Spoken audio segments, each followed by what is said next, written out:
Jepi. Kampionati botror në këtë vit është një kampionat shumë interesant. Fakt, ne kemi parë dhe surprizat nga skuadrat e cilat nuk konsideroheshin favorite, por outsider. Afrika doli fillimisht nga 10 skuadra u kualifikuar në. Ndërkohë, nga ana tjetër, jemi befasuar me performancën e Lionel Messi. Të mosh, shkosh dhe të kesh një performancë tillë, do të thotë që je një lojtar i madh. 39 vjeç njeriu nuk shkon dot deri në dyqan ble bukur. Do të luaj futboll. Messi po i hap ditë gjithë. Nga ana tjetër, Haaland, Mbappé, Harry Kane me Anglinë e kanë bërë kampionatin e kanë sjellë në një nivel shumë interesant.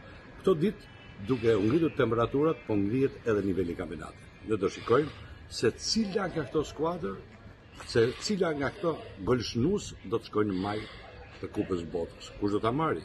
Ende nuk e di.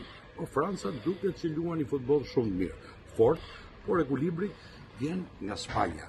Skuadër e mbledhur, pasime, teknike shumë, Spanja ka më shumë teknik, Franca ka më shumë fizik. Megjithatë, Mbappé apo lojtarët e tjerë iberik. Shikojmë nga ana tjetër Argjentinën. Presim dhe nga ata, cilët do të bëjnë diçka. Me kë? Me Messi. Ai tashmë nuk ka më freskim, por ka pjekurin dhe mendimin. Her pas here kur i duhet ekipit, është dhe organizator. Cristiano hiku nga kampionati, por janë tjerët. Shikojmë në Haaland, cili duket që bazën e ka të golat dhe të ushqimi veçantë. Ky kampionat është shumë i bukur. Duhet ta shijojmë gjithë bashkë, ne këtu në Shqipëri, në Tiranë, por edhe shqiptarët atje, në Kosovë, në Prishtinë dhe çdo vend tjetër. Përshëndetje nga Tirana.